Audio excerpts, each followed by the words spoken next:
Você já parou para pensar em como bênçãos extraordinárias podem se transformar em tragédias espirituais quando o coração humano se afasta de Deus? Já se perguntou por que dois netos de José, um dos maiores heróis da Bíblia, abençoados de maneira tão especial pelo patriarca Jacó, acabaram marcados não apenas por grandeza, mas também por quedas profundas? O que a história de Efraim e Manassés tem a nos revelar sobre a relação entre herança, orgulho, fidelidade e obediência? Neste vídeo, vamos percorrer uma das narrativas mais intrigantes das Escrituras.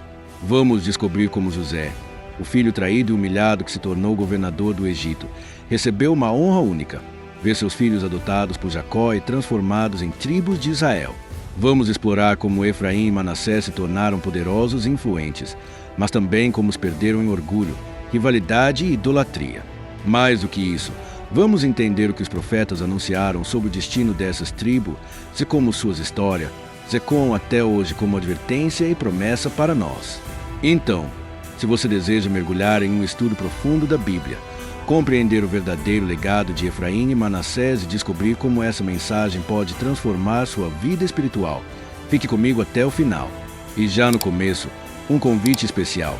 Inscreva-se agora no canal. Ative o sininho para receber os próximos estudos e deixe seu comentário dizendo o que você espera aprender com esta série.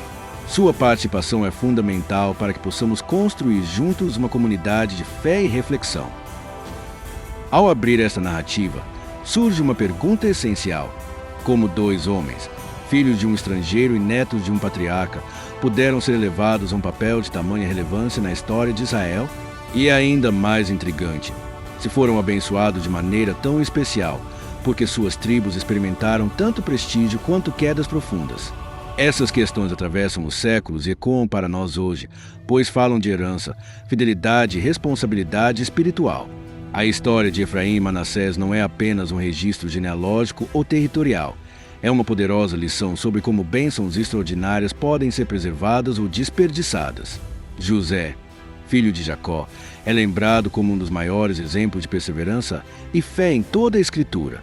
Traído pelos irmãos, vendido como escravo, acusado e injustamente lançado ao cárcere, parecia condenado ao esquecimento. Contudo, a mão de Deus nunca o abandonou. Pela providência divina, ele foi exaltado à posição de governador do Egito, o segundo homem mais poderoso da terra. Com sabedoria, administrou os anos de fartura e fome, salvando não apenas o Egito, mas também sua própria família. Ao reencontrar seus irmãos, não revidou com ódio, mas os acolheu com perdão. É este José, exaltado pelo Senhor, que recebe um privilégio raro. Seus filhos, Efraim e Manassés, são adotados por Jacó como se fossem seus próprios herdeiros. No livro de Gênesis, capítulo 48, encontramos uma cena que une emoção e profecia. Jacó, já idoso próximo da morte, chama José para que traga diante dele seus filhos nascidos no Egito. O patriarca declara: os teus dois filhos, que te nasceram no Egito, antes de eu vir para ti no Egito, são meus. Efraim e Manassés serão meus, como Rúben e Simeão. Gênesis capítulo 48, versículo 5. Nesse ato, Jacó não apenas reconhece seus netos, mas os eleva ao status de filhos, concedendo a José uma herança dobrada entre seus irmãos. Isso significava que, enquanto cada um dos outros filhos geraria uma tribo, José teria duas: a tribo de Efraim e a tribo de Manassés. O momento da bênção é ainda mais surpreendente. Quando Jacó estende as mãos para abençoar os meninos, cruza seus braços, colocando a mão direita sobre a cabeça de Efraim, o mais novo, e a mão esquerda sobre a de Manassés, o primogênito. José tenta corrigir o gesto, mas Jacó insiste, dizendo: eu sei, filho meu, eu sei. Também ele será um povo, também ele será grande, mas seu irmão menor será maior do que ele, e sua descendência se tornará uma multidão de nações. Gênesis capítulo 48, versículo 19. Esse ato não era um simples detalhe cerimonial, mas uma demonstração clara de que os planos de Deus não seguem as convenções humanas. Foi assim com Isaac e Ismael, com Jacó e Esaú, e agora se repetia com os filhos de José. Esse gesto simbólico carrega implicações profundas. Primeiro, mostra que José, embora não funde uma tribo diretamente com seu nome, se torna pai de duas linhagens poderosas, uma honra única em toda a história de Israel. Segundo, Demonstra que Deus incorpora plenamente ao seu povo aqueles que nasceram em terra estrangeira e de mãe egípcia, antecipando que séculos depois seria revelado que as promessas divinas se abririam para todas as nações. Terceiro, reforça uma verdade central que atravessa toda a Bíblia. A fidelidade de Deus não é transmitida como um título hereditário, mas requer obediência renovada a cada geração. A adoção feita por Jacó traz à tona um princípio espiritual que se estende até os nossos dias. Bênçãos recebidas não são garantias absolutas de fidelidade futura. Efraim e Manassés teriam de trilhar suas próprias escolhas, assim como cada geração de Israel. Isso lança para nós a pergunta essencial: de que vale herdar uma história de fé se não cultivarmos, pessoalmente, o relacionamento com Deus? Assim como descendentes de José, também nós precisamos decidir se seguiremos no caminho da humildade, da obediência, ou se deixaremos o orgulho e a rebeldia tomar conta de nossa trajetória. É nesse ponto que se desenha a grande questão desta série: como os netos de José, tão abençoados por Jacó, se tornaram tribo de destaque em Israel, mas acabaram enfrentando quedas espirituais que marcaram sua ruína. O que sua história revela sobre a relação entre herança, bênção e responsabilidade e, principalmente, que lições ela nos oferece para que não percamos o legado espiritual que recebemos. Essas respostas se desdobrarão ao longo dos próximos capítulos, mostrando que o passado de Efraim e Manassés é um espelho para o nosso presente. Se a adoção e a bênção de Jacó já foram marcantes, a pergunta seguinte é inevitável: como essa promessa se materializou na história de Israel? O que aconteceu quando Efraim e Manassés deixaram de ser apenas nomes em uma profecia e passaram a ocupar, de fato, territórios e posições de liderança no meio do povo? Para entendermos o impacto dessas tribos, precisamos olhar para o momento em que Israel finalmente tomou posse da terra prometida e cada descendente recebeu sua parte de herança. No livro de Josué, capítulos 16 e 17, lemos a respeito da distribuição da terra entre as tribos. Efraim recebeu uma região central em Canaã, rica e fértil, onde ficavam cidades de enorme importância histórica e espiritual, como Siquém e Siló. Não é por acaso que Siló se tornou, durante séculos, o lugar onde o tabernáculo do Senhor foi estabelecido, transformando a tribo de Efraim em guardiã do centro da adoração de todo o povo. Já Manassés recebeu uma herança peculiar. Parte de seu território estava em Canaã, ao oeste do Jordão, e a outra parte ficava ao leste, na Transjordânia. Isso dava à tribo uma posição estratégica, mas também a expunha a influências externas e a desafio de unidade interna. O prestígio dessas tribos não demorou a se manifestar na vida política de Israel. Josué, o sucessor de Moisés e líder da conquista da terra, era da tribo de Efraim. O fato de um efraimita ter conduzido a nação no momento mais decisivo da sua história deu à tribo uma posição de destaque que se prolongaria por séculos. O povo via em Efraim não apenas uma herança territorial, mas uma liderança moral e política natural, ao lado da tribo de Judá. Isso fez com que, por muito tempo, Efraim fosse considerado coração do reino, influenciando decisões e disputas que mudaram o destino de Israel. Contudo, junto com essa posição privilegiada, vieram tensões. O livro de Juízes mostra episódios claros em que a tribo de Efraim se sentia insatisfeita quando não recebia o protagonismo esperado. Em Juízes capítulo 8, versículo 1, os efraimitas confrontaram Gideão depois da vitória sobre os midianitas, dizendo: "Que é isso que nos fizeste, que não nos chamaste quando foste pelejar contra os midianitas?" A mesma postura se repetiu em Juízes capítulo 12, quando, após Jefté derrotar os amonitas, Efraim se enfureceu e chegou a ameaçar o juiz de Israel, culminando em um conflito sangrento. Esses episódios mostram que a bênção recebida não eliminou as falhas humanas. Orgulho, rivalidade e desejo de prestígio se tornaram marcas constantes. Já Manassés enfrentava outro tipo de dificuldade. Sua fragmentação territorial criava desafio de unidade. A parte que ficou na Transjordânia, ao leste, estava cercada por povos estrangeiros e constantemente exposta a influências idólatras. Essa vulnerabilidade refletia uma lição espiritual. Estar afastado do centro da adoração em Siló podia levar ao enfraquecimento da fé. Enquanto isso, a parte ocidental da tribo vivia mais próxima das demais tribos, mas a divisão geográfica enfraquecia a identidade coletiva de Manassés. Essa situação ajuda a explicar por que, ao longo da história, Manassés nunca alcançou o mesmo protagonismo que Efraim, vivendo muitas vezes à sombra do irmão. Ainda assim, não há como negar o peso que os descendentes de José tiveram na formação de Israel. Seus territórios eram férteis, vastos e estratégicos. Seus líderes foram decisivos. Seu nome carregava prestígio entre as demais tribos. Quando o reino se dividiu, após a morte do rei Salomão, foi justamente Jeroboão, um homem da tribo de Efraim, quem liderou a revolta das 10 tribos do norte contra a casa de Davi. Essa escolha não foi aleatória. Efraim já havia construído, ao longo de séculos, uma reputação de liderança e protagonismo. Mas esse protagonismo trazia consigo um preço alto. A influência de Efraim não vinha acompanhada de humildade, e sua tendência à rivalidade abriu espaço para orgulho e idolatria. Manassés, por sua vez, mesmo tendo menos destaque, demonstrava vulnerabilidade por causa de sua divisão territorial. Dessa forma, as duas tribos, nascidas de uma bênção extraordinária, acabaram ilustrando o perigo de depender apenas da herança sem cultivar a obediência. Aqui encontramos uma nova pergunta que guiará a nossa reflexão. Será que as bênçãos herdadas de Jacó seriam suficientes para manter Efraim e Manassés firmes diante dos desafios espirituais? Ou as pressões externas, o orgulho interno e a fragmentação territorial acabariam revelando falhas profundas em seus descendentes? Esse dilema nos prepara para compreender o que veremos nos próximos capítulos, como o orgulho e a rebeldia de Efraim se tornaram símbolos de queda, enquanto a fragilidade de Manassés revelava a necessidade constante de permanecer junto ao Senhor.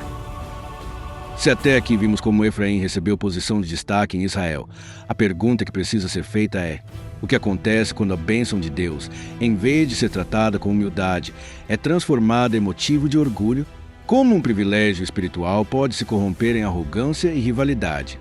A história de Efraim é a resposta a essas questões e serve como alerta para qualquer geração que confunda a honra com soberba. Desde o início, a tribo de Efraim assumiu um papel central. Era dono de um território fértil e estratégico, guardava em Siló o tabernáculo do Senhor por séculos e ainda podia se orgulhar de ter Josué, o grande líder da conquista, entre seus descendentes. Esse conjunto de fatores fez com que Efraim passasse a se enxergar não apenas como uma tribo abençoada, mas como a liderança natural de Israel. Porém, essa autopercepção rapidamente se transformou em disputa e exigência de reconhecimento. O orgulho de Efraim não se contentava em servir, mas buscava dominar, e essa atitude gerou conflitos internos dolorosos. Um exemplo claro desse comportamento está no livro de Juízes, capítulo 8.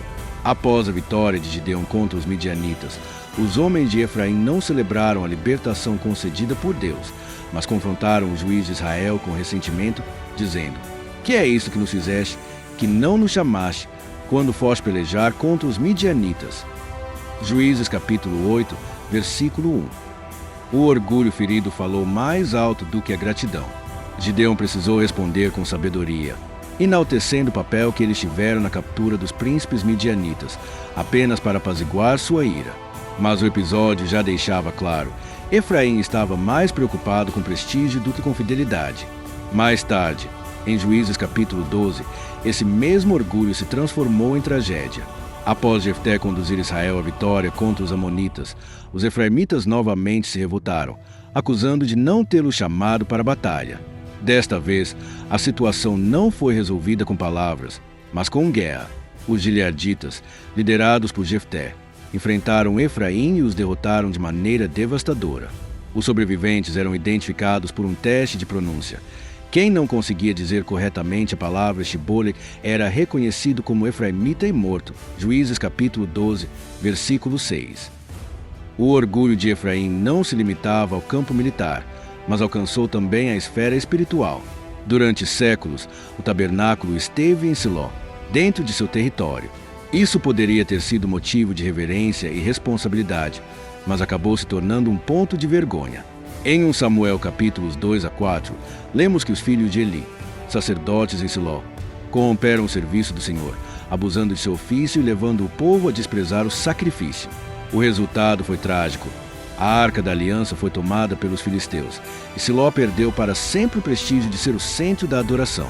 Embora Eli fosse levita e não efraimita, o fato de isso ter acontecido em território de Efraim marcou a tribo como responsável pela degradação espiritual daquele período.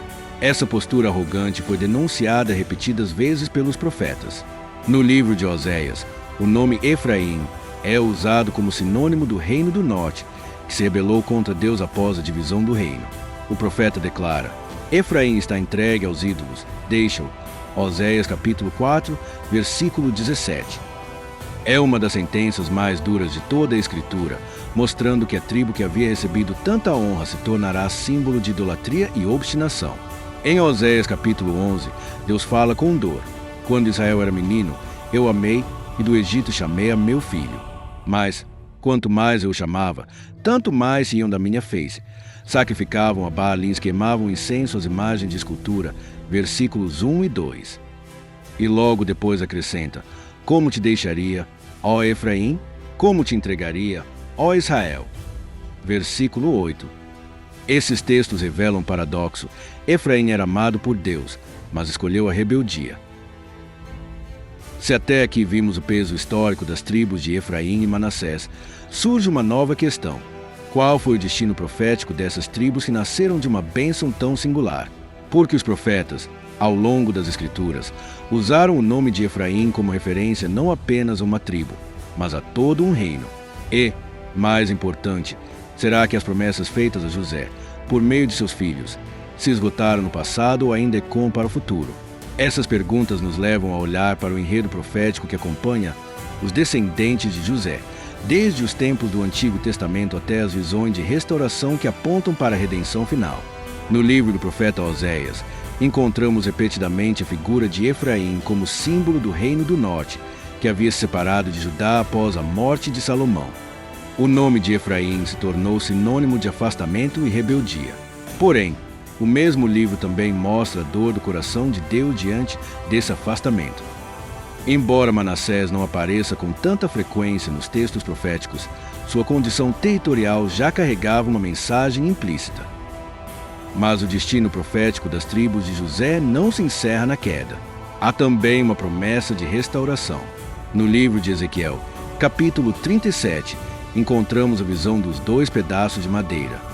O Senhor ordena ao profeta que pegue um pedaço e escreva: por Judá e pelos filhos de Israel, seus companheiros, e em outro, por José, vara de Efraim, e por toda a casa de Israel, seus companheiros.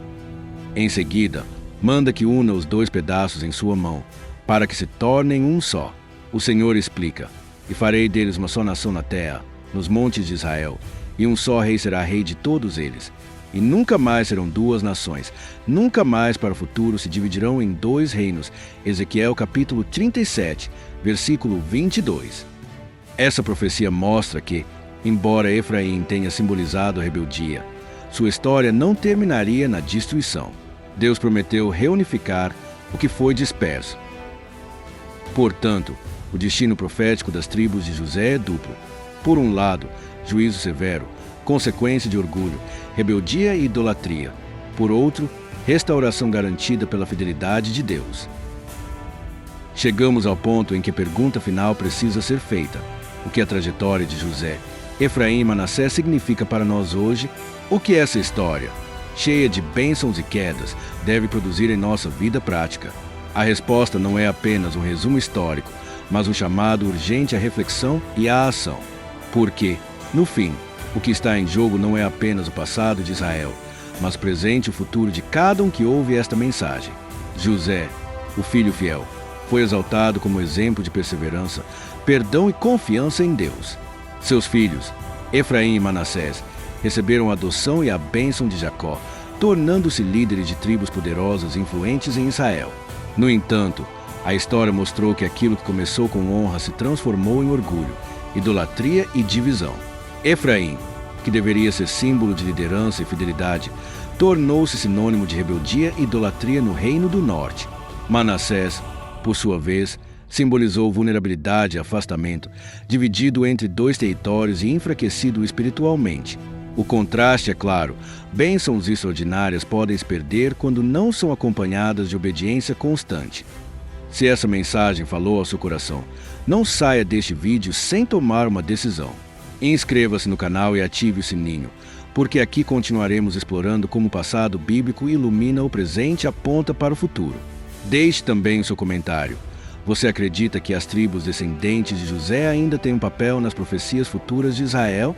Sua visão é importante e enriquece nossa comunidade de fé. E se este conteúdo abençoou a sua vida, compartilhe com alguém que também precisa ouvir sobre o amor e a fidelidade de Deus. O legado de José, Efraim e Manassés não é apenas uma história antiga, mas um espelho para cada um de nós. Ele nos mostra que bênçãos podem ser perdidas pelo afastamento, mas também nos lembra que existe um Deus que restaura, perdoa e transforma. Que esta geração escolha viver não apenas da herança recebida, mas da obediência diária e do relacionamento vivo com o Senhor. Como disse Jesus em Mateus capítulo 24, versículo 13, mas aquele que perseverar até ao fim será salvo. Essa é a decisão que precisamos tomar, permanecer firmes até o fim, na presença de Deus.